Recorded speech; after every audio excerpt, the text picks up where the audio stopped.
Le livre de Jude. Jude, serviteur de Jésus-Christ et frère de Jacques, à ceux qui ont été appelés, qui sont aimés en Dieu le Père et gardés pour Jésus-Christ.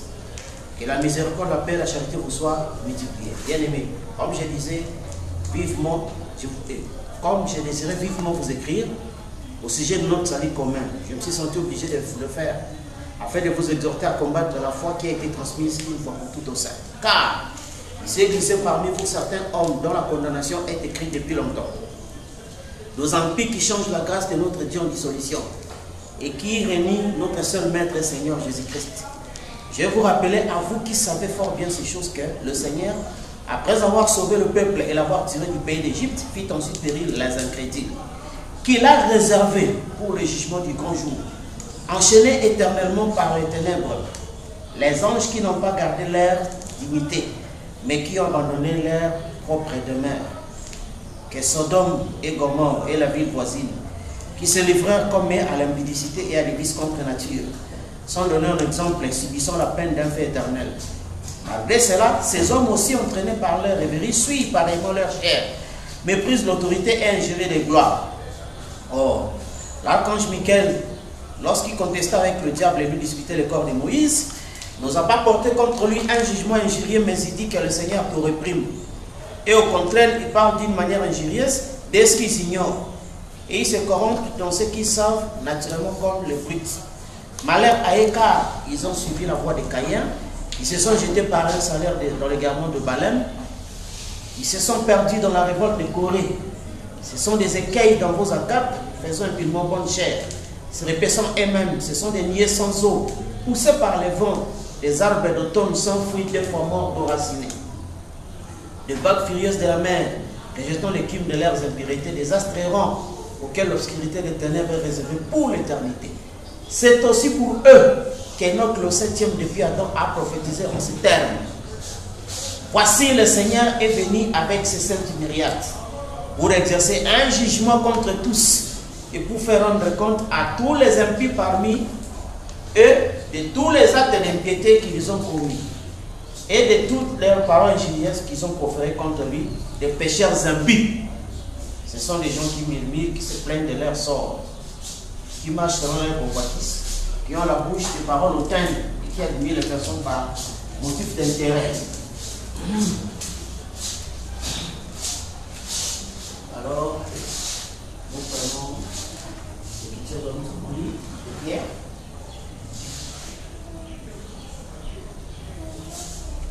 Pierre 3, verset 17.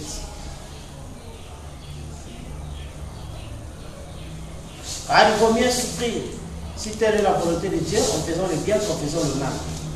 Christ aussi a souffert une fois pour les péchés, lui juste pour les injustes, afin de nous amener à Dieu, ayant été mis à mort quant à la chair, mais ayant été rendu vivant quant à l'esprit, dans lequel il est allé prêcher aux esprits en brisant, qui autrefois était incrédule lorsque la patience de Dieu se prolongeait au jour de Noé, pendant la construction de l'arche, dans laquelle un petit nombre de personnes, c'est-à-dire 8, furent sauvées à travers l'eau. Cette eau était une figure du baptême qui n'a pas la purification des souillures du corps, mais l'engagement d'une bonne conscience envers Dieu, et ainsi de suite. Alors, Apocalypse 6, pour terminer, verset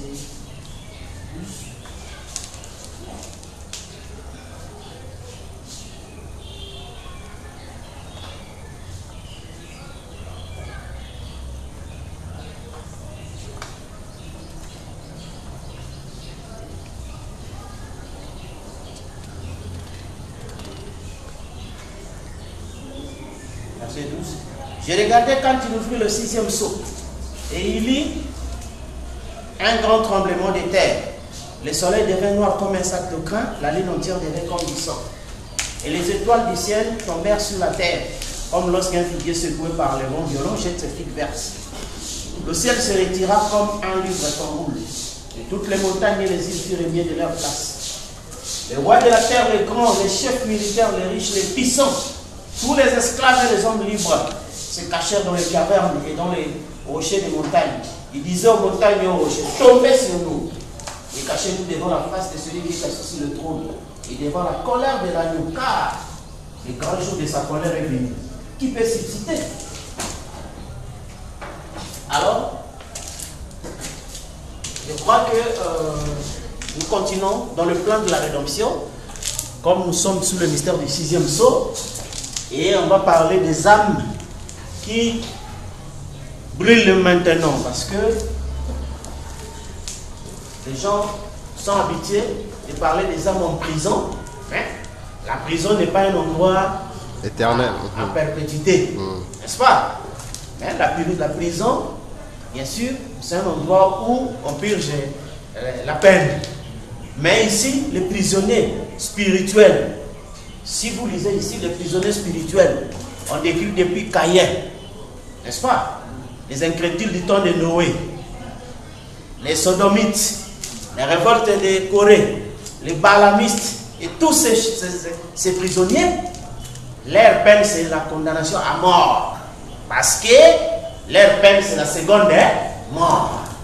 N'est-ce pas? Et ce qui fait que comme leur peine c'est la seconde mort, il devait y avoir un temps où il devait être condamné, où il devait être exécuté de cette peine. C'est ce qui a fait qu'ils ont été mis en prison. Alors, quand nous avons commencé le 6e sceau, sachant que nous sommes basés sur la vision de Daniel, Daniel chapitre 2, auquel il a vu la pierre descendre. Et puis de l'autre côté, il a vu le vent. N'est-ce pas? Et c'est la pierre qui a détruit le statut. Et ici, le vent a balayé. Alors, nous avons vu que dans demeure future, nous avons lu Frère Branham dit, il y a d'abord le sans-feu, n'est-ce pas? Et puis il y a le feu littéral. Parce que le sang-feu, comme nous avons vu, devrait s'occuper des esprits. Et le feu littéral devait s'occuper des corps. Et tout le visible, n'est-ce pas? Donc tout ce qui est visible, le feu littéral devait s'en occuper. Alors, nous voyons comment le sang-feu, qui est la pierre de Daniel, qui a détruit le statut. Donc, c'est ça qui devait venir d'abord sur la terre. Et nous avons vu que le 6e sceau a été prophétisé d'une manière synthétique à travers de cette vision que Frère Branham avait vue. N'est-ce pas? D'après cette vision qui nous a parlé sur Mussolini, n'est-ce pas? Sur Hitler, sur le communisme, n'est-ce pas? Et puis les progrès scientifiques, l'immoralité de la femme, les progrès scientifiques, n'est-ce pas? Et puis après, la femme qui domine, n'est-ce pas? Les et ça. Et en fin de compte, c'était quoi? L'explosion. Alors, l'explosion. Et nous avons vu que les 3 premières parties ici, n'est-ce pas, a été accompli dans le 6e sceau en première partie, qu'on a appelé la pré-tribulation, n'est-ce pas? J'ai retrouvé aussi la citation où il a utilisé le terme pré-tribulation, parce que nous avons lu avec vous, après ces choses, aussitôt après ce temps de détresse, Abraham dit, à travers la tribulation amateur que les Juifs font passer, n'est-ce pas? Et nous avons vu que le 20e siècle, comme nous répétons souvent, c'était toujours un siècle de jugement. Pourquoi? Parce que nous avons vu qu'en 1906, c'était l'annonce du désastre. Du désastre, n'est-ce pas? Quelques temps après, en 1914 à 18, première guerre. Quelques temps après, l'espoir est venu, on a annoncé la préparation de la seconde venue. Mais vous verrez que, remarquez même dans l'histoire des frères Branham, n'est-ce pas? Même des brochures. Nous n'avons pas tellement l'histoire de ce qui s'est passé de 1933 avant la Deuxième Guerre mondiale. N'est-ce pas? Bien que lui-même parle un peu de ça, et ainsi de suite. Mais vous allez remarquer que c'est après la Deuxième Guerre mondiale que la commission va vraiment entrer en scène. N'est-ce pas? C'est ce qui a fait que, en 1940 à 1945, nous avons eu la Deuxième Guerre. Alors, c'est pourquoi il a été dit aussitôt après ce temps de détresse. N'est-ce pas? Frère Branham dit après ce temps de tribulation amateur auquel ils sont passés, nous avons eu en 1946 l'annonce du retour d'Israël et l'appel à sortir, qui était en fait l'enlèvement et puis le scellement de 144 000, n'est-ce pas? Alors, nous avons eu en 1963 la venue de Niue. Et ça maintenant. Or, de 1946 jusqu'à ici, nous avons vu qu'il y a eu la trêve de l'Apocalypse 7. Où on a dit aux 4 anges de suspendre d'abord. Mais souvenez-vous que la commission était déjà donnée. Que les 4 anges devaient frapper la terre, la mer, les eaux et les arbres. Mais ici, on a suspendu la frappe. N'est-ce pas? C'est ainsi que vous comprenez que ici, c'était la pré-tribulation. Et maintenant, après la trêve, vient la grande tribulation. Commence. Et c'est ainsi que vous comprenez que depuis que les nuées sont venues, nous avons eu juste une prolongation parce que en 1965, quand maintenant on a quitté complètement la scène comme le 4e être vivant, c'est là où il n'y avait plus d'espoir pour la terre. Donc ce qui devait s'en suivre, ce n'était que les jugements, comme nous avons lu, et on va lire. Jette la pierre en l'air. Ainsi dit le Seigneur. Les jugements vont commencer sur la terre. Et depuis ce moment-là, donc, ça ne fait que la continuité des jugements. La nature est frappée, les arbres, les eaux, partout sont frappés. Alors, c'est ce qui fait maintenant que nous avons vu comment le mystère des jugements devait s'exercer à travers le mystère des nuées. Or, le mystère des nuées, c'est la venue de Jésus-Christ avec le myriade de myriades. Parce que l'âge de ça, le paragraphe 96 nous dit, quand Jésus vient avec le myriade, il dit silence d'environ une demi-heure dans le ciel. Paragraphe 96, nous avons lu. Alors, quand le nuée vient, avec la perruque blanche, où le saint l'avait couronné, c'est ça le jugement. Or, ces jugements-là, ce n'est pas comme c'était dans les âges, n'est-ce pas? Dans les âges, on nous a dit que quand un messager vient, un souhait ouvert, le messager saisit, il proclame, n'est-ce pas? Ceux qui ont rejeté, un jugement temporaire, un fléau s'abat sur eux, un jugement temporaire. Là, c'était maintenant dans le 4e saut, entre ici et ici, pendant le 4e saut, n'est-ce pas? Le jugement temporaire aussi a frappé. Oui. Pour ceux qui ont rejeté le message. Oui. N'est-ce pas? Mais ceux qui ont cru, même le cancer n'a pas résisté. Vous comprenez? Le cancer n'a pas résisté. Mais ici, maintenant, on parle du jugement dernier. N'est-ce pas? C'est pourquoi vous voyez l'expression dernier. Il y a le jugement dernier, le jugement du trône blanc. Là, maintenant, c'est le jugement pour tous. La même manière. Quand on parle de nuée, qui est la venue universelle, n'est-ce pas? C'est contraire, parce que quand Jésus est venu en Orient, il est venu, il s'est manifesté aux Juifs et aux Samaritains, n'est-ce pas? Oui. Quand Jésus s'est manifesté en Occident, c'est-à-dire à travers William Marion Branham, c'était uniquement pour les nations, montrant les signes de discernement des pensées du cœur. Mais quand les nuées viennent, on dit la mer c'est une moitié vers l'Orient, moitié vers l'Occident. L'évangile là à la fois. Et aux Juifs aux gentils. Oui. Donc c'est universel, l'événement de Niue.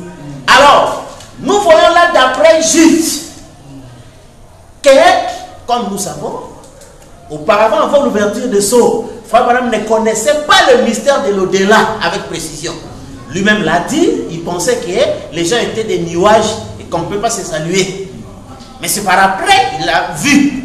L'expérience lui a été donnée de voir que ce sont des êtres qui existent. N'est-ce pas? Et c'est ce qui a dit que quand le Sceaux est venu, la Bible est devenue un nouveau livre. C'est-à-dire la compréhension s'est complètement ouverte. Et il a compris maintenant que tous ces esprits existent. N'est-ce pas? Ils existent, ils sont là. Et nous avons lu dans qui est ce Melchisedec, où Frère Branham nous dit, tout humain, peu importe qu'il soit pécheur ou croyant, s'il meurt, il doit revenir. N'est-ce pas? Qu'est-ce qui va revenir? Ce n'est pas son corps. Parce que le corps là est de ses éléments. Il ne peut pas revenir. Mais c'est son esprit qui doit revenir. N'est-ce pas? Et nous avons classifié les choses d'après le message. Tous les esprits doivent revenir. C'est ça la sainte convocation. Mais quelle est leur destination? Les esprits incroyants, Frère Branham dit, ils retournent dans le corps de chair. Les esprits croyants, quand ils viennent, ils rentrent dans un corps créé par la parole. Comprenez? Alors, c'est ça maintenant le mystère de ce qui est. Ces esprits qui devaient revenir, qui étaient en prison, leur rendez-vous, c'était la venue du Seigneur avec les myriades. C'était ça le rendez-vous. C'est pourquoi nous avons lu dans l'exposé que quand il viendra, parce que quand il vient avec les nuées, n'est-ce pas? C'est là qu'il a les cheveux blancs, les yeux de flamme de feu, le pied de rein. N'est-ce pas? Et probablement quand il vient comme ça, il faut nier que la nuée n'est pas venue. Quand vous croyez que la nuée est venue, vous devez être conséquent par rapport à ce qui nous est décrit dans la parole. Paragraphe 54. Mais un jour, ses pieds d'airain se poseront sur la terre. Il sera alors juge de toute la terre. Et il jugera l'humanité avec équité et perfection. Et nul ne pourra se soustraire à ces jugements. Nul ne pourra se détourner de cette justice. Rien ne pourra la tempérer. Celui qui est injuste sera encore injuste. Celui qui est souillé se souillera encore. À ce moment-là, celui qui est immuable ne changera pas, car il n'a jamais changé, il ne changera jamais. Ses pieds d'airain écraseront l'ennemi. Ils détruiront l'antichrist, la bête, l'image et tout ce qui est vil à ses yeux. Ils détruiront les systèmes d'église, n'est-ce pas, qui n'ont pris son nom que pour en corrompre l'éclat. Il les écrasera avec l'antichrist. Tous les méchants, les athées, les agnostiques, les modernistes et les libéraux, ils y seront tous. La mort, les séjours de mort et la tombe seront là. Oui, assurément. Car quand il viendra, les livres s'ouvriront.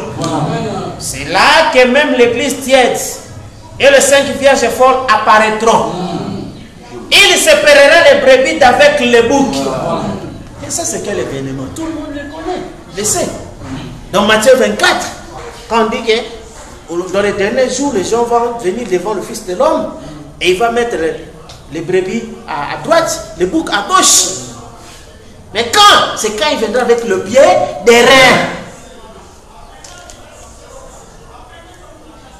Quand il viendra, il prendra la tête du royaume, car il lui appartient. Et des milliers seront avec lui. Son épouse qui viendra le servir. Gloire, c'est maintenant ou jamais.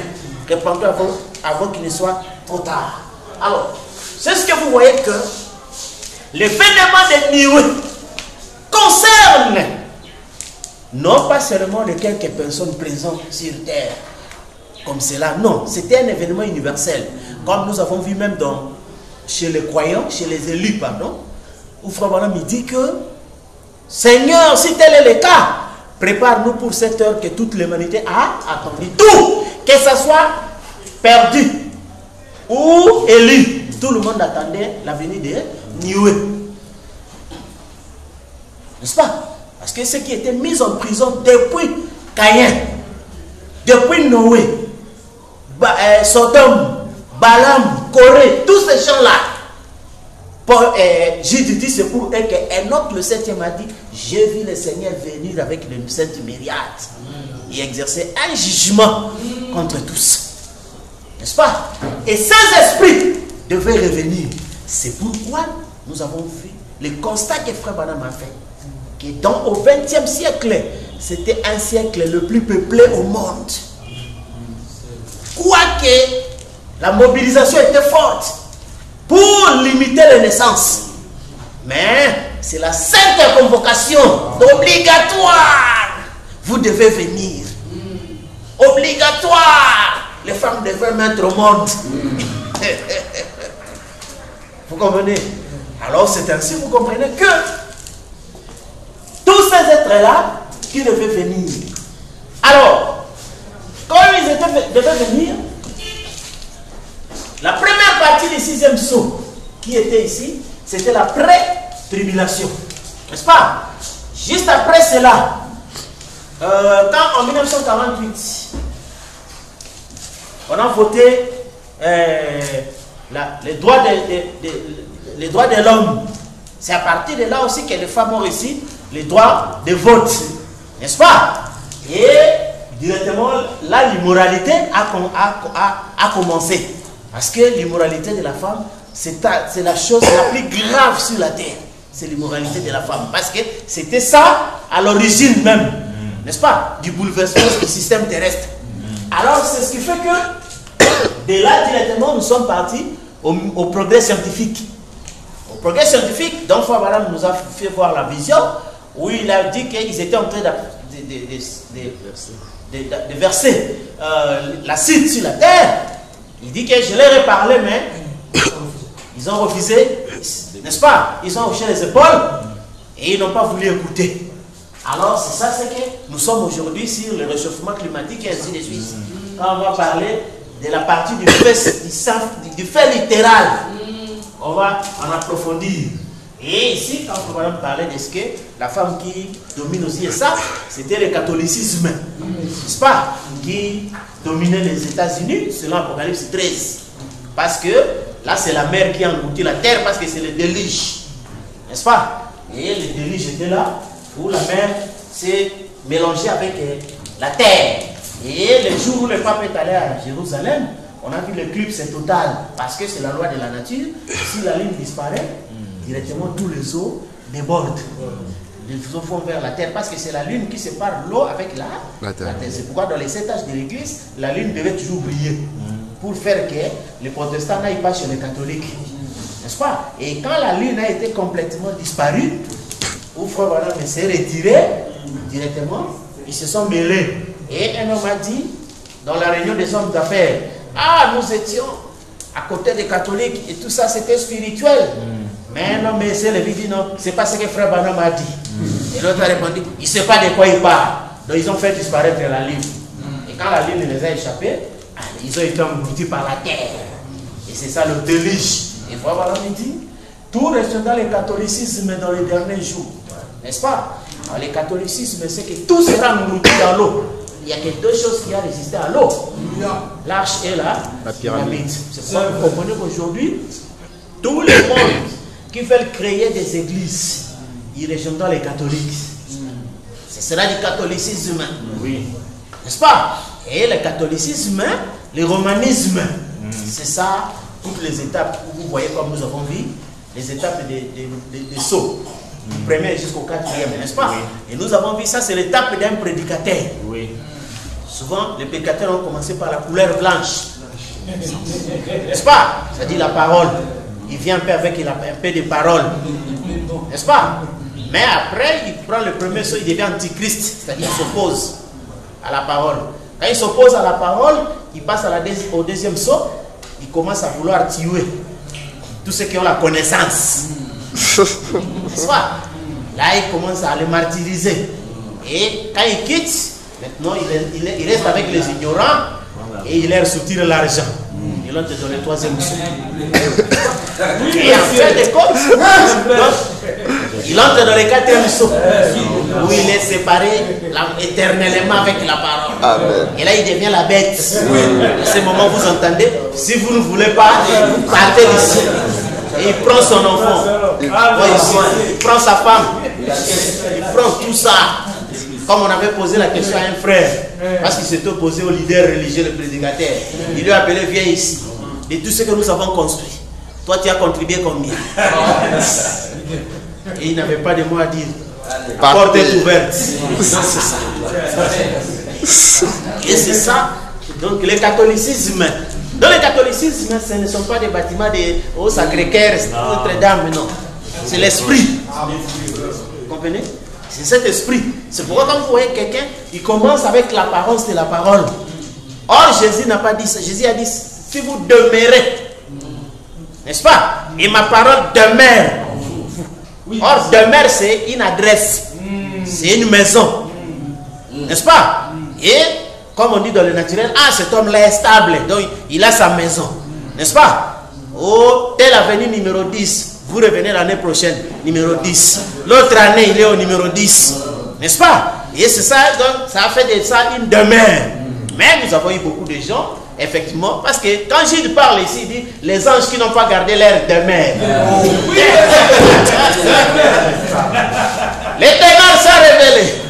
Il vient là, ils ne sont pas révélés.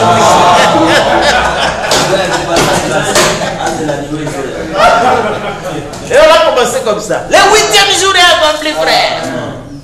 Mais le 8e jour vient après les milléniums. Ah, on quitte cette adresse-là. Parce qu'on n'est pas à l'aise dans cette maison. On cherche une autre adresse. Vous comprenez? Et c'est ça ce qui fait que nous, si vous demeurez dans la parole demeure. Demandez tout ce que vous voulez. Mon père nous viendra demeurer en lui. C'est pourquoi vous commencez que le mystère c'est notre adresse. Oui, monsieur. Donc, d'année en année, vous allez tomber dans notre demeure. À la ville. Alors, remarquez, c'est ça. C'est que le 6e saut, où vous trouvez que ce sont des esprits qui devaient venir. Et cette chose-là, c'est une réalité. Tout le monde sait que dans la Bible, les esprits étaient mis à part. N'est-ce pas? Et depuis dans les temps anciens, depuis l'Égypte, il y avait la nécromancie. Cet art-là de contacter les morts. N'est-ce pas? Et nous avons vu dans la Bible, quand Saoul, n'est-ce pas, était devenu rétrograde, il est allé, lui-même avait interdit d'abord, qu'on ne trouve pas dans le pays. Ce qui évoque les morts et qui prédisent l'avenir. C'est ça. Mais lui-même, quand il est tenté de la tribulation, allez, il a tout oublié. Et il est allé en cachette. En déguisant. Hein? Il est allé en cachette. Il dit, non, femme, je suis venu pour que tu appelles un esprit pour moi. N'est-ce pas? Et la femme dit, mais le roi a interdit. Il dit, non, je t'assure. Tiens ma confiance. N'est-ce pas? C'est ça la politique. Pas pousser comme ça. Oh, garant de la loi. Mais le politicien lui-même est dans les affaires. Dans la mafia. Alors, c'est ce qui fait. Quand il est allé, effectivement, cette femme-là avait la pratique, c'est-à-dire, ces esprits, ce sont des esprits réels qui existent. N'est-ce pas? Et qu'on pouvait appeler, ils allaient venir. Nous en avons vu la preuve quand il a appelé Samuel. Sauf que la fréquence de Samuel était trop supérieure à l'esprit de la femme. La femme était troublée. Il dit, mais qu'est-ce que tu as fait? Il dit, que vois-tu? La femme là avait la révélation plus que même les églises. Il dit, je vois un Dieu qui revient de la terre. Il dit, je vois un Dieu.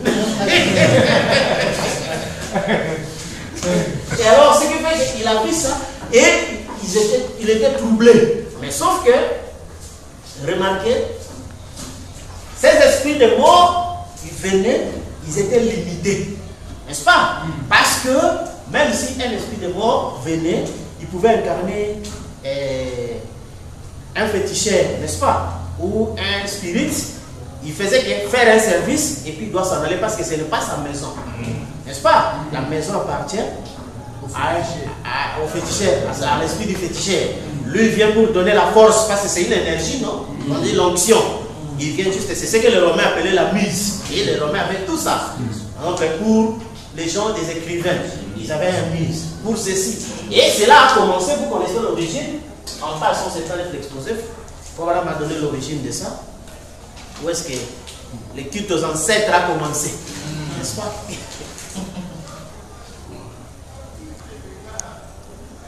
Page 179 exposé.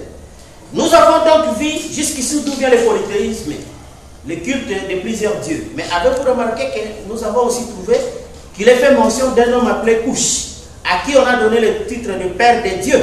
Avez-vous remarqué le vieux thème de mythologie ancienne, les dieux qui s'identifient à des hommes? C'est de là que provient le culte des ancêtres. Examinons donc l'histoire pour savoir ce qu'il en est du culte des ancêtres. Eh bien, il s'est avéré que Couche a introduit un culte à trois dieux, Père, Fils et Saint-Esprit. Trois dieux qui étaient égaux, mais il savait que la sémence de la femme allait venir. Il fallait donc faire intervenir une femme et sa sémence. Et ceci fut réalisé à la mort de Nimrod. Son épouse Sémiramis le déifia, le passa comme ainsi la mère du Fils et aussi la mère des dieux. Tout comme l'Église romaine a déifié Marie, il prétend qu'elle était sans péché, qu'elle était la mère des dieux. Elle, Sémiramis, et ce qui signifie la sémence promise de la femme. Alors, c'est ça d'abord ce que j'ai réfléchi cette partie-là. On va rentrer en profondeur quand on va étudier les zodiaques. Alors, ce qui fait que c'est là qu'a commencé le culte des ancêtres, où les hommes commençaient à se déifier. N'est-ce pas? C'est-à-dire que quand vous entendez que les gens parlaient de Jupiter, n'est-ce pas? Mercure, Vénus, c'était des êtres qui ont vécu, qui sont morts, mais à qui on évoquait leur esprit, n'est-ce pas? Et il y avait des intermédiaires, n'est-ce pas, entre les esprits et les hommes. C'est pourquoi vous savez que, comme ce sont tous des prêtres, comme par exemple dans notre expression, les lingala, c'est quand même bien, on dit nganga kisi, nganga nzambe, n'est-ce pas? Donc un nganga nzambe, c'est un intermédiaire entre Dieu et les hommes.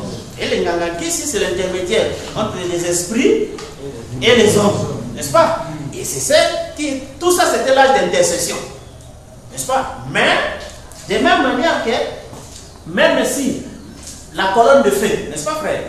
Le prophète pouvait appeler la colonne de feu, même si la colonne de feu vient, mais le corps du prophète n'était pas la demeure éternelle de la colonne de feu. Non.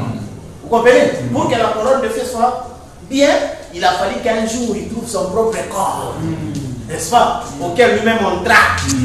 Et il dit que celui-ci est mon corps bien aimé, parce que le Fils c'est le corps en qui je prends plaisir d'habiter.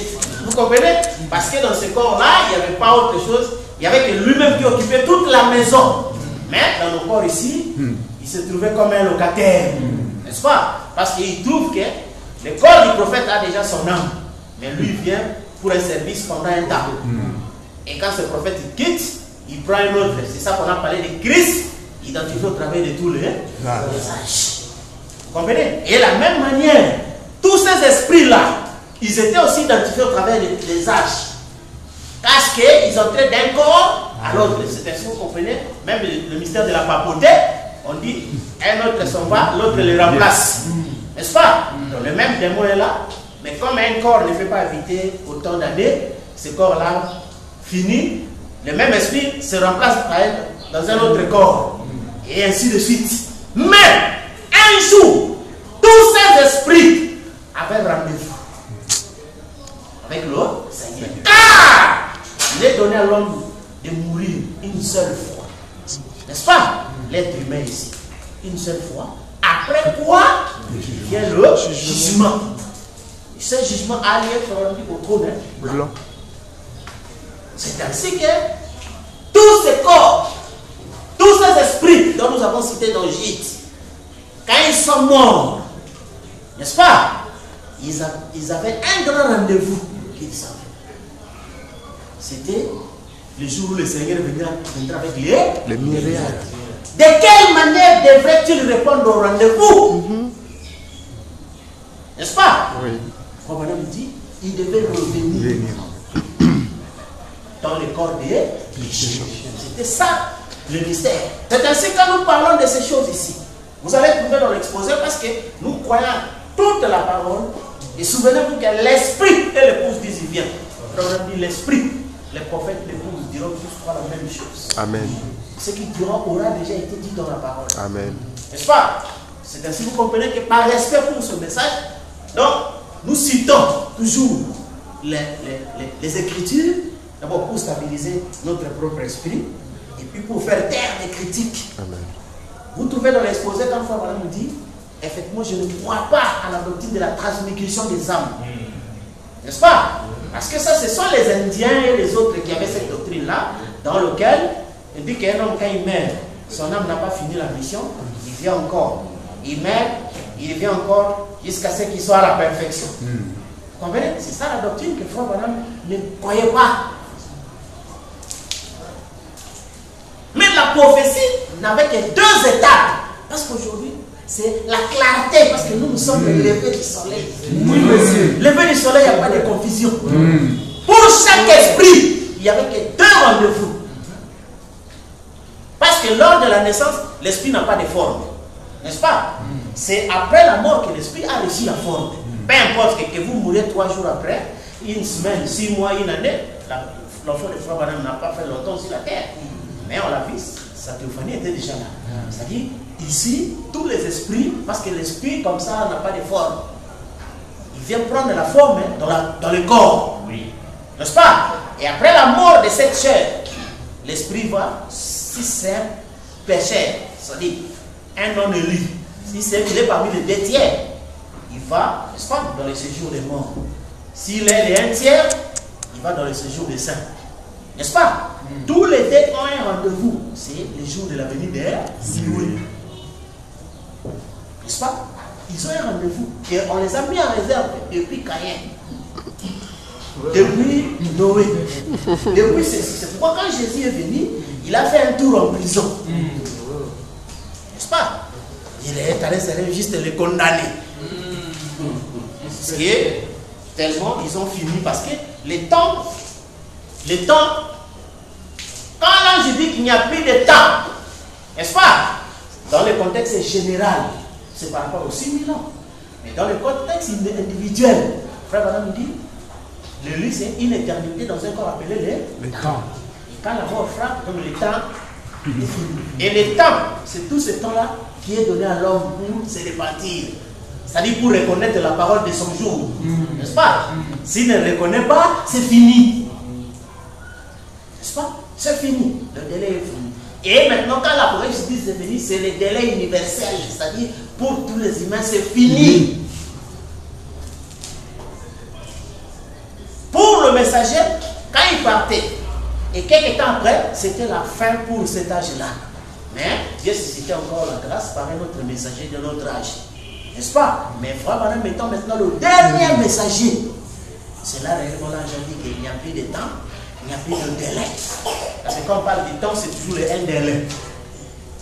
Combien de temps passera-t-il pour le séjour? 14 jours, donc c'est un délai. N'est-ce pas? Alors c'est ce qui fait que, ici, c'est pourquoi vous avez même, j'ai compris, même les hommes intellectuels, ils ont interdit la manière dont on faisait avant. On crée une société, on dit à durée indéterminée. Il dit non, non. Ouais, c'est une société humaine. On va créer à durée indéterminée. Parce que même le Hara dit non. Dites, bon, nous avons 9 ans, donc limite 100 ans. C'est ça. Et après, vous pouvez faire autre chose. N'est-ce pas? Parce que le temps, c'est toujours un délai. Ça doit être limité. C'est ce qui fait que les gens, quoi, ils ne savent pas que la grâce que Jésus avait apportée à la croix devait avoir un délai. Donc nous avons lu dans la marque de la bête, où Frère Branham dit qu'il devait y avoir un temps fixé où la grâce devra quitter les nations. N'est-ce pas? Mais les gens ne se sont pas rendus compte de cela. Alors, ce qui fait que, par rapport à ces rendez-vous auxquels tous les esprits avaient, Frère Branham, on lui a posé la question, maintenant les pécheurs seront dans quel corps pour le jugement? Il est dans le corps du péché. N'est-ce pas? Et c'est ça maintenant qui a fait que ces esprits, n'est-ce pas, qui sont revenus aujourd'hui, ceux qui étaient élus, n'est-ce pas, et ne peuvent plus retourner dans ce corps du péché. Parce qu'ils ont fini, n'est-ce pas? Et ils récupèrent les corps éternels. Mais ceux-là, ils viennent dans le corps du péché pour un temps, c'est un plaisir pour eux. Parce qu'ils aiment toujours retourner sur la terre, n'est-ce pas? Parce qu'il y a remarqué, tous ces esprits errants, n'est-ce pas? Ils se sentent toujours bien, comme on dit que l'esprit est sans force s'il ne vient pas dans un corps. Et leur souci, c'était toujours ça, d'avoir un corps. Mais ici, quand ils reviennent plus pour régner comme ils avaient régné avant. Ici, ils reviennent pour être jugés. Oui, monsieur. C'est ainsi quand vous lisez même la prophétie d'Ésaïe, conformément au 6e psaume, n'est-ce pas, Ésaïe 13, quand il dit que je ferai cesser l'orgueil des hautains et l'arrogance des méchants. C'est-à-dire, le moment que nous vivons ici, si seulement vous voulez vraiment vous ridiculiser, essaye seulement de vouloir régner. Essaye seulement de vouloir régner. Vous allez voir que tout celui qui cherche à régner, il finit par se ridiculiser. Parce qu'il n'a pas respecté l'air et le temps. Voilà. Pourquoi? Parce que quand c'était le temps de Babylone, même si vous forcez, c'est Babylone. Vous comprenez, frère? Quand c'était le temps de Médo-Perse, les Babyloniens pouvaient venir par nostalgie. Nous sommes la grande Babylone, on va régner, on va faire la guerre. Ils vont se ridiculiser. Comme c'était venu le temps des Grecs, n'est-ce pas? Si le Médo-Perse avait dit, nous les Médos, on va les attaquer, ils vont tomber. N'est-ce pas? Et quand c'est devenu le tour des Romains, on n'a plus entendu parler du succès des Grecs. N'est-ce pas, frère? Et quand Rome politique est tombé, la seule manière de régner, c'était sous la forme de l'église. S'ils avaient dit que non, on remet la grande Rome, et nous l'Italien on règne, il n'allait rien. C'est que, autant de fer et d'argile, autant de ces deux rois, Dieu suscitera un. C'est pourquoi tout celui qui va chercher à régner, vous observez, finira par se ridiculiser. Correct. Donc, parce que ne peut régner maintenant que l'ouverture de cette source. Oui, l'unique.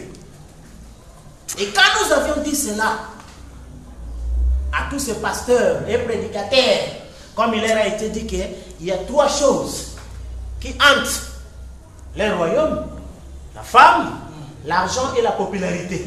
N'est-ce pas? Et tous ceux qui cherchent la popularité, voyez qu'ils finissent par se rendre ridicules.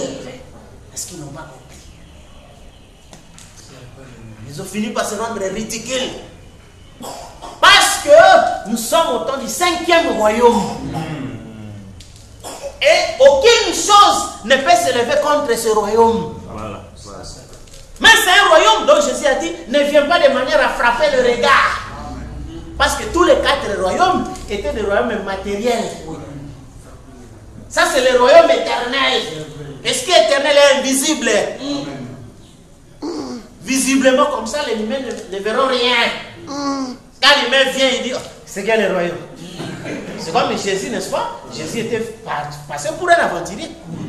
C'est toi le roi des Juifs. Ah, roi des Juifs. Et puis la personne riait. Mais Jésus lui dit, tu le dis. Même quand il mourait, il va écrire par ironie, roi des Juifs. N'est-ce pas? Mais il ne savait pas, il confirmait. Vous comprenez? Et c'est pourquoi que nous, quand nous marchons ici, nous savons que nous sommes rois de la terre. Oui, monsieur. Oui. C'est pourquoi, malheur à ceux qui ne prennent pas conscience. À ceux qui ne prennent pas conscience. Vous trouvez les gens qui prétendent réellement comprendre le mystère, mais trop attachés aux choses de la terre. C'est pas correct. Parce que là, c'est un autre royaume. C'est pas un royaume matériel. C'est pas un royaume matériel. Vous comprenez? C'est un royaume éternel auquel la pierre est placée au sommet du monde. Peu importe qui ce soit, leader politique, religieux, démoniaque, mondaine. Donc s'il veut s'opposer, il sera écrasé. Oui, monsieur. Comme il a été dit, qui est-il grande montagne devant Zorobabel? Qui sera aplani. Ils mettront la pierre au milieu des acclamations. Grâce, grâce pour elle. C'est pourquoi quand on parlait des mystères ici, n'est-ce pas? Comme les gens sont matériels, ils nous minimisaient. Ils faisaient tout ça. N'est-ce pas? Or, ils ne savaient pas qu'on leur a laissé le temps. N'est-ce pas? Et aujourd'hui, on n'entend plus parler de tous ceux qui faisaient des prétentions. Et aujourd'hui, personne ne peut venir contester. Oui, monsieur. Alléluia. N'est-ce pas? Amen. Le mystère a tout réduit en silence. Il s'est posé au milieu des acclamations. Grâce. Pour les pouces. Alléluia. Amen. Et c'est ce qui fait que, parce que c'est le 5e royaume, vous comprenez? C'est ce qui fait que vous comprenez que nous, on ne peut pas être, de même qu'on ne peut pas être fanatique religieux. Voilà. Ou fanatique démoniaque, ou fanatique mondaine, ni non plus fanatique politique. Amen. Amen. Parce que ces choses-là sont en bas. Aucun politicien du monde ne connaît ce que nous connaissons. Personne. Nous, on est plus intelligents que lui. Comment on va les voter? Non. Pourquoi on va être son fanatique? Non. Mais sur le plan naturel, nous, on peut les utiliser. De la même chose, je sais que bon, un chien, un mauvais, il peut faire du mal, il peut faire de la saleté. Mais un chien peut crier contre les voleurs. Bon, je l'utilise ici contre les voleurs. Un chat peut faire mal ici. Il peut chasser les souris. Je les mets là-bas. Vous comprenez? Et c'est ce qui se fait que, bon, si le plan naturel a les documents, tu sais qui? Ah, c'est elle qui donne ça. Bon, je vais l'utiliser pour avoir ça. S'il le faut. Stone. Vous comprenez? Mais être là, n'est-ce pas? En suivant un politicien, il connaît quoi? Parce que c'est un illettré. Pour commencer, oui. Parce qu'il faut dire illettré, c'est celui qui réunit la parole. Lui, il ne connaît pas les plans de la rédemption. Oui. Frère Branham dit, au jour de la voix du 7e ange, quand tous les mystères seront révélés, il dit pas, il commence le message de préparation. Mais quand il ouvre les mystères, c'est là que nous connaîtrons. Pourquoi les baptistes agissent-ils ainsi? Pourquoi les méthodistes agissent-ils ainsi? Pourquoi les politiciens agissent-ils ainsi? Pourquoi tous ces démoniaques agissent-ils ainsi? On connaît les pourquoi de toutes choses. Et c'est ça qu'on dit, comme les Romains, les Grecs disaient que le roi n'a pas d'amis, il n'a que des sujets. Amen. Parce que nous connaissons tous ces gens, mais ils ne peuvent pas nous connaître. Comme Jésus disait aux pharisiens, vous ne pouvez me voir. Vous ne pouvez venir là où je suis. Et ils ont commencé à dire, ah, ira-t-il chez les Grecs ou quoi? N'est-ce pas? Et c'est ce qui fait que vous voyez, comme c'est ça que vous ne serez pas impressionné par un homme. Parce qu'il a amené un matériel ou il a amené quoi que ce soit. Parce que si réellement, vous voulez avoir le matériel là, tu peux le voir. Mais lui, il aura les sauts où? Voilà. Et comment? Vous comprenez? Et c'est ça ce qui fait que la finalité, comme les humains savent, comme Frère Branham disait, le bonheur, ce n'est pas l'abondance, mais la satisfaction. C'est pourquoi quant à nous, quand Paul disait que si on a l'endroit où dormir, les vêtements et de quoi manger, c'est la satisfaction. Vous comprenez? Ce n'est pas les abondances. Non. Parce que l'abondance là ne donnera pas satisfaction. Par contre, c'est un produit de tourment. Le tourment. Parce que vous allez entrer dans le cycle infernal, comme l'économie dit, le besoin est illimité. Illimité. Et c'est ça la pression qui est sur l'âge. Les soucis de richesse, du confort. Et ce qui engendre la tension nerveuse. Vous comprenez? Et c'est ça. Oh, Frère Branham m'a dit, n'enviez pas ces gens-là, mais prenez-les plutôt. Parce que ce qu'ils ont ne résistera pas à l'épreuve du jour. Vous voyez? L'épreuve est trop grande. Nous les avons vus réunis en COP 21, des milliardaires. Et voilà comment ils pleurent. Sans solution. N'est-ce pas? Mais nous, quand les fleuves débordent, les terres tombent, nous nous réjouissons. Oui, monsieur. Parce qu'on sait que la saleté fait s'en aller pour laisser la place à la propreté. Et comment quelqu'un peut ici, on balaye la maison? Vous comprenez? Donc il est habitué à la saleté. Et nous savons que la maison devrait être balayée pour laisser la place à la sainteté. Vous comprenez? À l'époque sainte. Alors remarquez frère que tous ces esprits devaient revenir. C'est pourquoi Frère Branham dit, malgré le contrôle des naissances, 20e siècle, plein de monde, parce que c'était le siècle du rendez-vous. C'était le siècle du rendez-vous. Et tous les esprits devaient venir. Or, s'il était permis que le royaume soit visible, n'est-ce pas, frère? Le jour où les myriades étaient descendus, la nuée était descendue, les gens allaient voir combien de myriades. Les gens allaient fuir. Le frère même disait, pendant que nous parlons ici de corps, tout passe. Et vous ne pouvez pas le voir. Parce qu'il faut quelque chose qui capte. Mais nous on le voyait parce que là il y a la lampe du corps. Voilà. Et c'est ça ce qui fait que le mystère, c'est ça. Tous ces esprits devaient revenir sur la terre. Alors maintenant, comme vous voyez dans le naturel, n'est-ce pas? Les criminels, ils deviennent dociles et conciliants qu'au jour de la condamnation. N'est-ce pas? Au jour de la condamnation, celui-là, quand on lui parlait de la justice, ah bien, on va faire ça. Mais les jours où il se trouve devant la barre, où il voit la prairie qui blanche, c'est là que les criminels commencent à... Ah, tu vois, je le ferai. Je ne sais pas ce qui m'a poussé de le faire. Je le dis, mais... C'est trop tard. L'éclat a déjà sonné.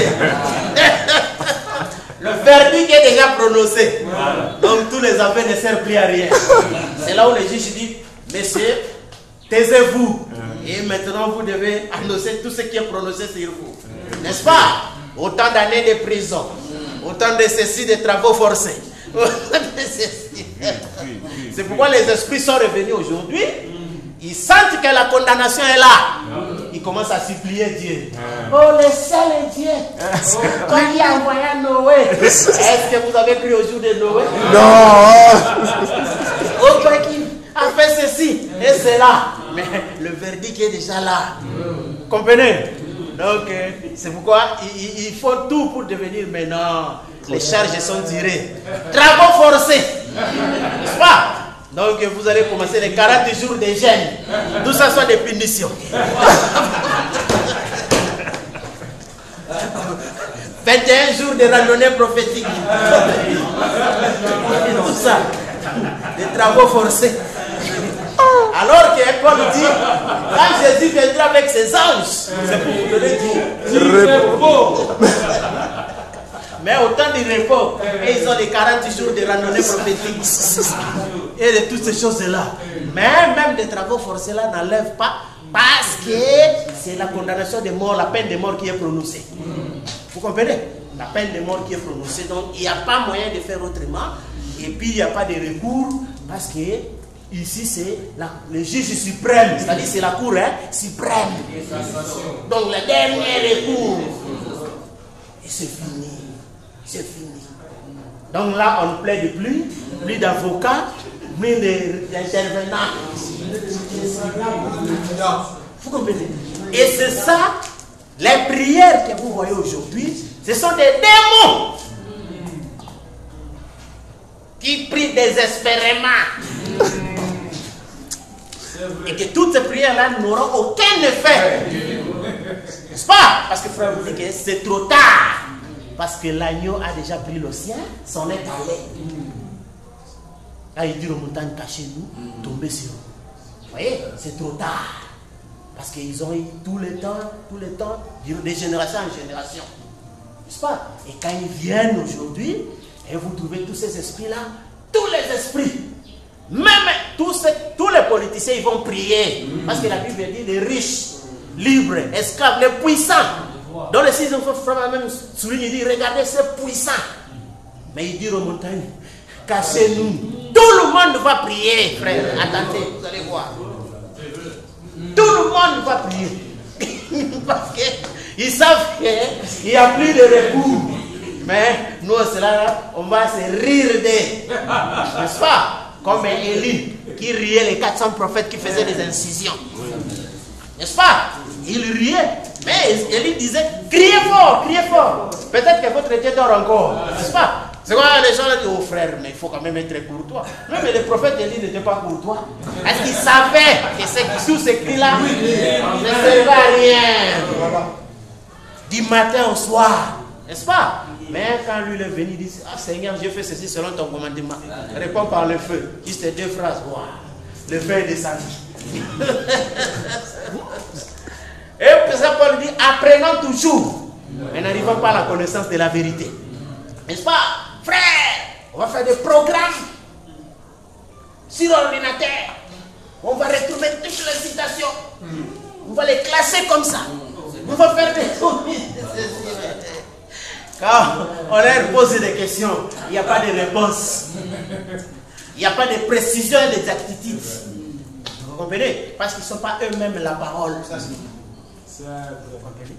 Mais ils voient que nous, on peut se réveiller même de mon sommeil. Qu'est-ce qui signifie telle chose? Vous voyez, c'est dit ça, c'est dit ça, c'est dit ça. Donc parce que nous sommes nous-mêmes la parole. On n'a pas besoin de se casser ou quoi que ce soit. On dit la part de l'épouse. Ce sont des mystères. De même que vous voyez dans le naturel, les Juifs n'ont pas fait trop d'efforts. Ils sont riches. N'est-ce pas? Vatican est là-bas, pas trop d'efforts. Il est riche. N'est-ce pas? La Russie, quelques années seulement, ils ont fabriqué des histoires terribles. Parce que c'est leur part.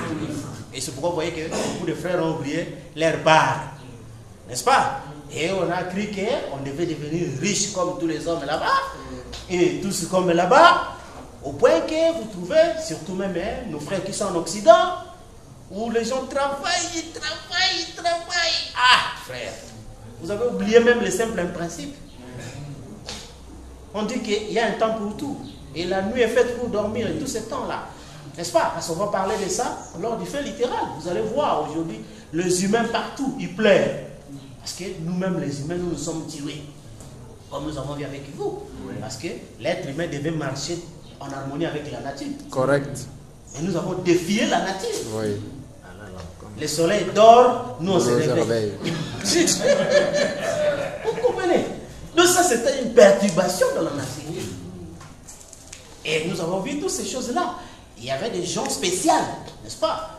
Qui étaient là. C'était, nous avons vu des sentinelles, des docteurs, des militaires, des médecins. C'était des cas vraiment spéciaux. Parce que même Frère Branham disait que le médecin était semblable à un prédicateur. Parce que ça devait être une vocation. Vous comprenez? Mais partout au monde, même les médecins veulent devenir des riches. La même que les prédicateurs aussi veulent devenir des riches. Même les soldats. Les militaires veulent devenir des riches. Surtout les militaires vont trier. Avec les musiciens et tout ça. Le monde est foutu. C'est foutu. Parce que c'était ces gens-là spéciaux. On respectait dans la société parce qu'ils vivaient en défi même de la nature pendant que les autres dorment et sont éveillés. N'est-ce pas? Donc c'était des gens qu'on honorait réellement, on respectait. Vous comprenez? Mais aujourd'hui, comme nous avons vu sur notre société d'électricité dit que le soleil dorme, il la veille. Pendant qu'il fait nuit, on a allumé. Et cette lumière-là sert à quoi? À la prostitution, à l'ouverture des casinos, aux réunions secrètes pour tuer les gens, et à toutes ces choses-là et tout. Vous comprenez? Et après, nous les humains, nous plairons, ah, notre corps n'est plus fort comme c'était avant, et tout ça, mais ça va être fort comment? Parce que vous ne respectez pas la nature. Quand on me dit qu'au temps biblique, la nuit était divisée aux 3 veilles, je me suis dit, ah, mais là, c'est quel temps? Ah oui, c'est l'état infernal. N'est-ce pas? Où la nuit n'est plus divisée en 3 veilles. Parce qu'à ce temps-là, les gens dormaient vraiment de 21h à 24h, de 24h à 3h, de 3h à 6h. Et on dit une bonne femme se réveille avant que les gens se réveillent. Donc à 5h, n'est-ce pas? C'était ça. Mais nous, aujourd'hui, c'est pas. Il y a un programme de télévision à minuit. N'est-ce pas? Il y a un match qui va se jouer à 2h du matin. Tout ça. Maintenant, le corps va être en bonne santé comment? Alors, c'est ça ce qui fait que l'humain s'est détruit pour voir que son système est arrivé au bout du compte. Alors, c'est ce qui fait que tous ces esprits qui étaient au temps de Noé, au temps tout devaient revenir. C'est pourquoi le XXe siècle était plein de monde, où il n'y a plus d'espace. Où la forêt devait être déboussée. Et c'est ainsi remarqué que dans tous les âges, le nombre de gens par rapport à la nourriture qui était dans la nature, la nourriture était suffisante. Oui. Mais remarquez, aujourd'hui, Frère Branham nous a dit, il y a tellement multitude de gens au point que la nourriture va manquer. Parce que quand on demande aux gens de manger bio, on va manger bio comme ça. Comment? La population des animaux bio est inférieure, trop inférieure à la population humaine. La population, c'est-à-dire des légumes naturels, pas avec des produits. Mais c'est trop moins, ça va nourrir les 7 milliards comment? Et vous voyez, les gens viennent avec des produits, c'est le produit bio. Un produit bio, vous avez planté pour 7 milliards. Dans quel champ? C'est dans quel espace? Et tout ça, c'est du marketing. Non, il n'y a rien. C'est-à-dire comme nous, par rapport aux humains, donc nous sommes foutus, bon, on continue à manger, on va mourir. Parce qu'il n'y a pas de solution. Mais nous, au moins, on est conscient. Comme le vrai Bushido, parce que le Bushido est conscient de sa mort. Oui, il sait que bon, à 16 ans, je vais mourir. Mais il est content, il est joyeux. N'est-ce pas? Et c'est ça, nous ne sommes pas souciés de ce genre. Nous savons déjà le fait que nous mangeons des histoires avec les OGM et les ceci et tout ça, donc nous sommes en train de nous tuer à petit feu. Vous comprenez? Et on est conscient de ça. Et la bombe atomique viendra balayer le tout. Mais nous sommes conscients parce que nous avons défendu la couronne royale. Vous voyez? Mais les gens sont couronne royale, c'est eux qui ont peur. Et maintenant on fabrique les tout. Non, il faut manger bio et les escrocs entre eux. Ils fabriquent des produits. Oh, ça c'est bio. Et plus cher. On n'est rien. Et partout, même nous, ils vont dire, ah, on va masser le poisson du fleuve. Mais souvenez-vous d'Apocalypse 7. Les anges vont frapper sur l'eau, les arbres. Le seul est pour fuir. C'est là où David dit, tu me garderas dans ton tabernacle au jour du malheur. Donc au jour du malheur, c'est le tabernacle. C'est le lieu pour fuir. Donc vous entrez au temple. N'est-ce pas, comme nous avons vu, lors de la Deuxième Guerre mondiale, le Vatican n'était pas touché. N'est-ce pas? Un pays où tout le monde est allé garder ses richesses et tout ça. Et c'est ainsi que lors de cette guerre du Saint-Feu, le seul endroit c'est dans le Saint-Siège à Jérusalem. Et là où rien ne peut toucher, ni quoi que ce soit. Où il faut me dire que quand les grands mystères sont éclaircis, les cœurs qui se transforment en cœur de joie.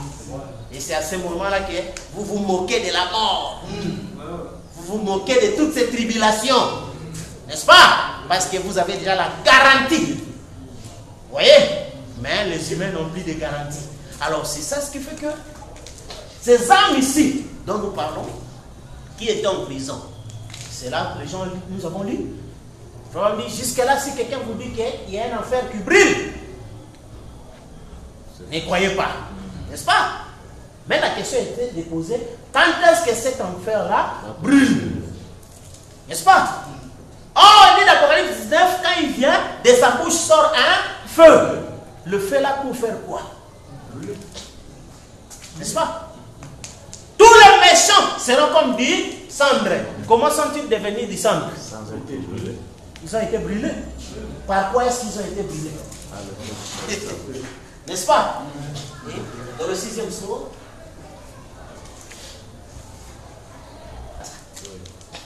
mais je vais.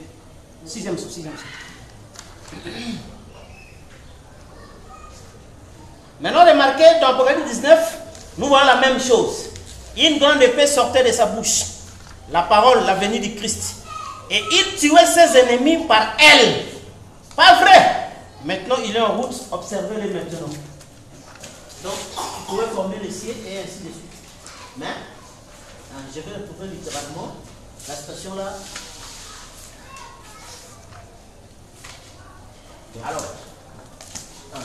Alors, c'est ce qui fait que, remarquez, que tous ces hommes qui étaient en prison, n'est-ce pas? Quand Apocalypse 19, Christ descend de sa bouche, n'est-ce pas? Sort du feu. Et c'est avec elle qui tue les ennemis, n'est-ce pas? Et c'est là où Frère Branham disait que qui peut résister à son feu sans être consumé? Seuls les élus le pourront. Remarquez le dernier verset du 6e psaume ouvert. Ceux qui s'était moqué de la prédication de la parole. De la parole du Dieu vivant confirmée. Alors que ces prophètes s'étaient tenus là à accomplir les miracles, à éteindre les soleils et tout le reste, tout au long de l'âge. Ils criaient aux rochers et aux montagnes de les cacher. Vous voyez? De les cacher devant la parole dont ils s'étaient moqués. Parce qu'ils l'ont vu qui venait. Cachez-nous devant la colère de l'agneau. Il est la parole. Vous voyez? Ils s'étaient moqués de la parole. Et ici, la parole était incarnée. Il avait ridiculisé. Il s'était moqué d'eux. Il les avait ridiculisés. Et la parole incarnée se présentait là devant eux. Pourquoi ne se sont-ils pas repentis? Ils ne pouvaient pas, c'était trop tard à ce moment-là. Alors, ils savaient que les châtiments, ils attendent cela. Ils étaient assis à des réunions comme celle-ci. Ils savaient ce qu'il en était. Ils savaient que les choses que ces prophètes avaient prédites, elles étaient là devant leurs yeux. La chose qu'ils avaient rejetée, ils avaient dédaigné la miséricorde pour la dernière fois. Et quand on dédaigne la miséricorde, il ne reste plus que le jugement. Ils étaient là, ils n'avaient aucun endroit où aller. Aucun refuge. La Bible dit, ils demandaient, ils criaient aux rochers et aux montagnes, tombez sur nous et cachez-nous devant la face de la colère de l'agneau. Ils ont essayé hier de se repentir, mais l'agneau était venu réclamer les siens. Voyez-vous? Et ils criaient aux montagnes et aux rochers. Ils les ont priés, mais les prières venaient trop tard. Vous voyez? Mon frère, ma soeur, la bonté et la miséricorde de Dieu sont offertes aux gens là où Israël est aveuglé pendant maintenant presque 2000 ans afin de nous donner l'occasion de nous repentir. Avez-vous repoussé cette miséricorde? Donc, voilà ce qu'il faut dire, que les gens qui se sont moqués d'abord, après ils ont vu l'évidence de la parole. Voilà. N'est-ce pas? Donc ils se sont moqués et maintenant ils voient l'évidence de la parole. Et à ce moment-là, ils essayent de prier. C'est trop tard. C'est là où Frère Branham dit que Jésus alla prêcher aux âmes qui ne pouvaient plus se repentir. N'est-ce pas? Et par rapport à lui, il dit qu'ils étaient déjà dans cette étape-là, les jours où il a vu la femme qu'il avait vue en enfer. 40 ans après, Frère Branham de voir au magasin J.C. Penny, il sait que c'est fini. N'est-ce pas? Et que nous sommes déjà en ce temps-là où c'est terminé. Où les gens peuvent crier comme ils veulent, comme Frère me dit dans le trône. Mais c'est comme si vous criez dans l'eau désert. Vous comprenez? Et c'est ce qui fait que vous comprenez pourquoi Frère Branham dit les affaires du Père consistent à démontrer que les dénominations ne sont pas siennes. C'est pourquoi l'esprit que nous combattons le plus, c'est cet esprit religieux. Oui. Cet esprit qui pousse les gens à parler de Dieu, à parler de prières et toutes ces choses, tout en réuniant les mystères. Et ils accomplissent ce que David a dit. Celui qui détourne son oreille pour ne pas écouter la loi, sa prière est une abomination. Ce n'est pas un péché, mais une abomination. Vous comprenez? Et quand les nuées sont venues, et que la voix dit, celui-ci est mon fils, écoutez-le. Vous comprenez, frère? Et il détourne l'oreille pour ne pas écouter. Après, vous allez commencer à prier. C'est une abomination. Et notre mission consiste à démontrer que tout ça ne sont pas des dieux. Nous leur démontrons que vous êtes les esprits qui se sont moqués de Noé. Vous êtes les amis de Corée, les amis de Balaam. Et tout ça. Et maintenant, vous sentez la condamnation. Vous commencez à vouloir vous consoler. Mais malheur à vous. Parce que nous allons vous montrer la citation. Il faut leur montrer la citation du 5e psaume. Que quand la nuit a quitté le trône, aucune prière ne peut monter vers Dieu. Il faut lui montrer encore, voilà ici le sacrifice est parti. Donc ta prière va nulle part. Et comme il ne peut pas comprendre le mystère, c'est là il accomplit ce que nous venons de lire. Ils ont trouvé aucun endroit où aller, aucun refuge. Parce qu'il ne sera ni racine, ni rameau. Frère me dit rien sur quoi se tenir. Vous comprenez? Et il faut me dire que quand il était allé en enfer, il n'y avait pas un endroit pour poser les pieds. On faisait que sans fondement. Tomber davantage. Et c'est ça aujourd'hui. Les gens parlent des choses sans fondement. Quand vous dites aux gens que non, ils vont partir dans l'enlèvement, c'est sans fondement. Nous leur avons posé la question. Toutes les dimensions sont ici sur terre, n'est-ce pas? Les 4 dimensions sont là. La 5e dimension, c'est l'enfer qui est venu sur terre. Tous les 5 qui étaient là, ils ont dit à Frère Branham, quand Jésus viendra, il viendra à toi et nous viendrons. Jésus lui-même qui était là-bas dans la 7e dimension, nous avons vu le mystère de 7 plus 6 égale à 13, qui est le chiffre de la femme. Et voici la femme de l'agneau, c'est-à-dire l'épouse, qui est à la fois mâle et femelle. Bon, vous, votre enlèvement, vous allez partir dans quelle dimension? Et être avec qui? Sans fondement. Vous voyez, là, ils vont s'enfoncer davantage. Oh, nous attendons, Jésus doit venir. De quel Jésus attendez-vous? Parce que celui de la Bible a donné la référence sûre que quand vous voyez le figuier bourgeonner, c'est-à-dire Israël revenir une nation, cette génération ne passera pas que moi je revienne. Et frère Branham me dit, depuis qu'Israël est rentré comme pays, comptez 40 ans. Jésus doit venir quelque part. 1946 plus 40 égale à 1986. Il a dit Jésus doit venir quelque part. N'est-ce pas? Les paroles infaillibles de sa promesse, paragraphe 85. N'est-ce pas? Et alors, le temps là est passé. Où est le Messie? Donc Jésus a trompé. Et c'est pourquoi il faut les laisser sans fondement. Comme ça, ils voient qu'ils vont descendre dans une éternité sans faire. Donc tout ce qu'ils font là n'a aucun but. Enfin, on dit que le péché suffit manquer le but. Vous priez sans but. Vous chantez sans but. C'est pourquoi vous voyez tous ces gens-là, leurs prières, leurs chansons, leurs gènes et tout. Donc ça n'a aucune chose. Parce que c'est ce qui leur a été dit ici. Aucun effet. On va faire me dire. Paragraphe 359. Dans sa vie personnelle, dans sa lutte avec lui-même, il a vaincu par l'obéissance à la parole de Dieu. Dans Hébreux 5, 7, il est dit, celui qui dans le jour de sa chair a présenté avec grand cri et larmes de prières et de supplications à celui qui pouvait le sauver de la mort, et a été exaucé à cause de sa piété, a appris bien qu'il fut fils, l'obéissance par les choses qu'il a souffertes, et qui après avoir été élevé à la perfection, est devenu pour tous qui l'obéissent l'auteur d'un salut éternel. À quoi a-t-il obéi? À la parole de Dieu.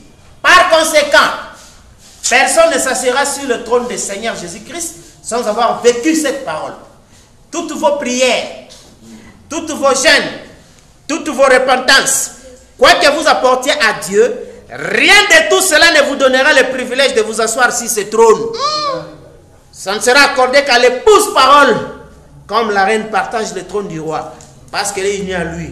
De même, les seuls qui partageront le trône seront ceux qui sont de cette parole, comme il est lui, de cette parole. Amen. Vous comprenez, frère? Alors, c'est ça. Et ce qui fait que tout ça, ce sont des démons, n'est-ce pas? Qui maintenant, comme des condamnés à mort, sentent l'éclat du jugement, veulent maintenant les derniers aveux. Et vous trouvez, les gens sont sincères. Les gens se répandent sincèrement, n'est-ce pas? Les gens chantent à Dieu avec des paroles terribles, n'est-ce pas? Mais tout cela est venu trop tard, parce que l'agneau est venu déjà réclamer le sien, n'est-ce pas? Et aucune chose ne monte vers Dieu, parce que nous avons vu avec vous que le roi, pour vous accueillir, c'est quand vous le voyez avec ses 4 gardes, n'est-ce pas? C'est là qu'il y a encore possibilité de venir au travers une garde pour demander audience. Mais nous avons vu que quand le roi ferme la porte, il enlève la robe dans le mystère de la chambre secrète. Le téléphone est éteint. N'est-ce pas? Plus d'audience. Vous comprenez? Il entre dans sa vie privée. C'est pourquoi pendant 6000 ans, Dieu a vécu une vie publique. N'est-ce pas? Mais maintenant, Dieu entre dans la vie privée. C'est-à-dire, il retourne dans sa famille. Et là, il n'accueille pas. Parce que l'accueil se fait dans les bureaux. Mais ici en famille c'est privé. C'est pourquoi? Parce que le roi parle avec sa famille. Des affaires privées de la famille. Et toi tu veux déranger les affaires privées. Vous comprenez? Et c'est ça ce qui fait que Dieu n'est plus public. Vous comprenez? C'est pourquoi il a été dit celui qui vaincra aura droit à la manne cachée. Avoir part éternellement à la révélation de Jésus-Christ.